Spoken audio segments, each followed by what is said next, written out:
Qué alegría estar nuevamente juntos para seguir considerando la lección de escuela sabática de esta semana con el tema La promesa de la oración.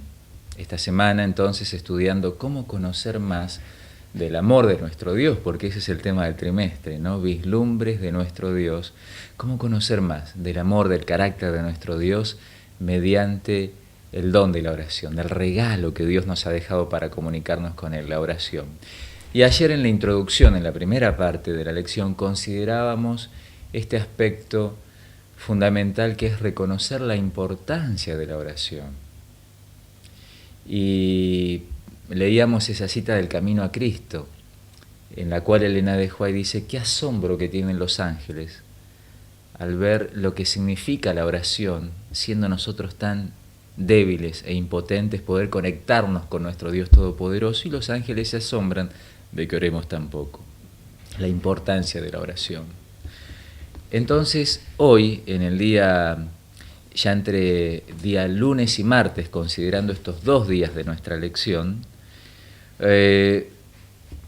vamos a mirar, aunque sea 2 textos, acerca de la vida de oración de Jesús, para entender que la oración es tan importante que el mismo Hijo de Dios, el Mesías, no podía estar un día sin dedicarle suficiente tiempo a la oración, siendo el Hijo de Dios, siendo Dios hecho ser humano como nosotros, pero era Dios y sin embargo su dependencia de la oración.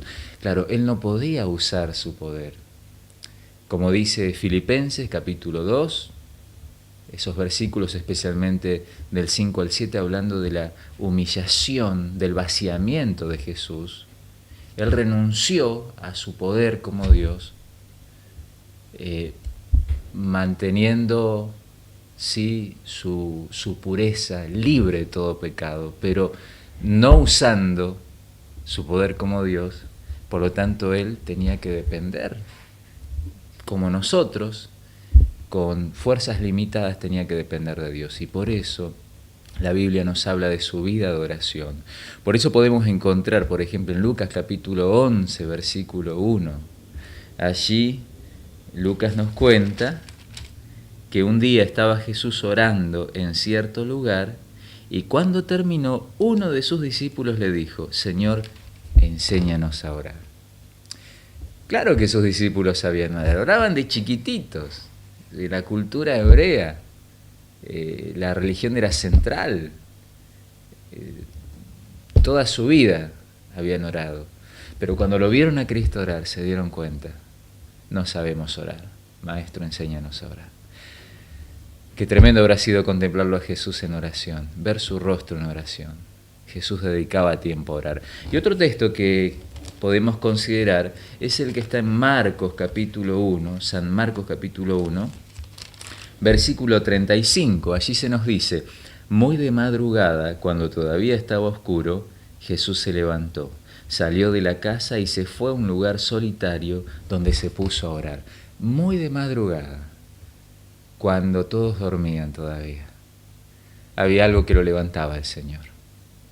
Él no podía tener un día más en su existencia si no lo comenzaba en conexión con su Padre Celestial. ¿Había sueño? ¿Había cansancio? Claro que sí. Como decíamos recién, Él dependía de sus fuerzas humanas, como nosotros.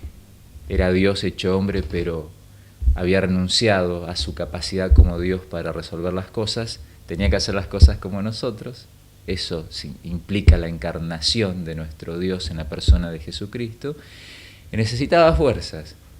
Y muy de mañana, a pesar del cansancio. Es más, el contexto de este versículo es que la noche anterior Jesús, si leemos los versículos anteriores, había estado hasta muy tarde atendiendo a la gente, recibiendo a la gente, sanando a la gente, hasta muy tarde. Durmió, seguramente agotado, pero muy de madrugada, cuando todavía era oscuro y los demás dormían, algo lo levantó, su necesidad de comunión con el Padre. Y se fue a un lugar solo y tranquilo a orar. Es tan importante la oración que el mismo Hijo de Dios cada día vivía solamente por el poder que recibía de estar en oración, en comunión, en conexión con su Padre Celestial. Tu Padre, mi Padre Celestial, que hoy nos está esperando para que nos arrodillemos, para que le abramos el corazón y de Él recibamos las fuerzas que necesitamos para seguir adelante.